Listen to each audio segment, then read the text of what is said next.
अगर आप किसी भी प्रोडक्टिव इंसान से पूछोगे कि वो अपनी लाइफ से कुछ भी एक चीज को अवॉइड करना चाहते हैं तो वो चीज क्या होगी, मोस्टली लोगों का आंसर होगा स्लीप। हर इंसान को दिन में करीब 6 से 8 घंटे की नींद चाहिए होती है। 6 से 8 घंटे की नींद, एक साल में ऐसा ही काम उन्हें 365 बार करना है।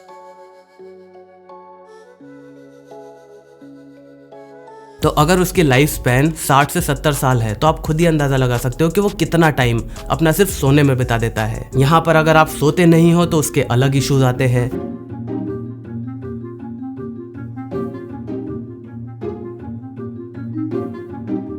आपकी कॉग्निटिव एबिलिटीज कम हो जाती है, आपकी कोऑर्डिनेशन एबिलिटीज कम हो जाती हैं, आपका कंसंट्रेशन, फोकस करना, ये सब कुछ कम हो जाता है। अगर आप बहुत लंबे टाइम तक अच्छे से स्लीप नहीं लेते हो तो आपका वेट इश्यूज आपके अंदर आने लगते हैं। इवन लॉन्ग टर्म में ये देखा गया है कि जो लोग अच्छा खासा लाइफ स्पैन में अपनी नींद को पूरा नहीं करते अच्छे से, उनको हार्ट डिजीज तक की प्रॉब्लम होने लगती है। तो यहाँ पर एक चीज तो क्लियर है कि नींद हमारे लिए बहुत ज्यादा जरूरी है, और एक चीज ये भी क्लियर है क्योंकि हमें सोना ही सोना है, इसी वजह से हमारा जो प्रोडक्टिव आवर्स हैं वो हमारे लिए कम हो जाते हैं। लेकिन क्या इस चीज को ठीक करा जा सकता है? आंसर है शायद।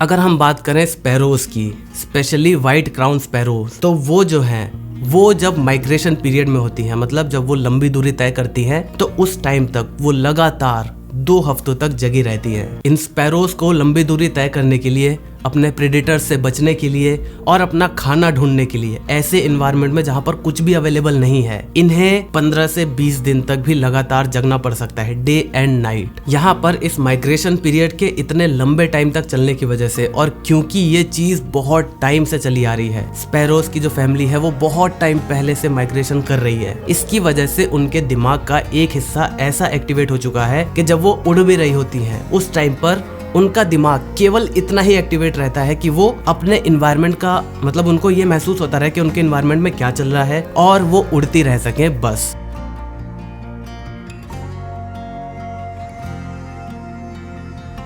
इसके अलावा उनका मोस्टली जो दिमाग है वो उड़ते टाइम भी सोता रहता है, और सरप्राइज करने वाली बात यह है कि उनके दिमाग का इतना कम हिस्सा यूटिलाइज होने के बावजूद भी सोते टाइम वो करीब 60 से 70% एक्टिवेट रहती है। तो यहाँ पर साइंटिस्ट पिछले कई टाइम से इस चीज को डिकोड करने में लगे हुए हैं कि कैसे वो ये चीज अचीव कर पा रही हैं, और कैसे उन चीज का इस्तेमाल करके हम ह्यूमंस भी अपनी लाइफस्टाइल में चेंजेस करके या फिर कुछ मेडिसिन बनाकर इस चीज का इस्तेमाल कर सकते हैं कि हम अपना काम भी करते रहे और उस टाइम पर हमारे दिमाग के जिस हिस्से को काम करने की जरूरत नहीं है वो अपना आराम करता रह सके। इसका दूसरा एप्लीकेशन होगा कि कैसे क्विकर से क्विकर तरीके से हम सो सकते हैं। आप अभी नोटिस करते होंगे कि आप बेड पे जाते हो, अगर आप थके हुए नहीं हो तो ऑब्वियसली आपको तुरंत नींद नहीं आती। तो इस चीज का भी सोल्यूशन शायद हमें यहाँ से मिल सकता है। पिछले कई टाइम से रिसर्चर्स स्लीपलेस सोल्जर्स बनाने के पीछे भी लगे हुए हैं, तो इस फील्ड में भी ये स्टडी हमारी बहुत ज्यादा काम में आ सकती है। वैसे आप कितने घंटे सोते हो नीचे कमेंट करके जरूर बताना।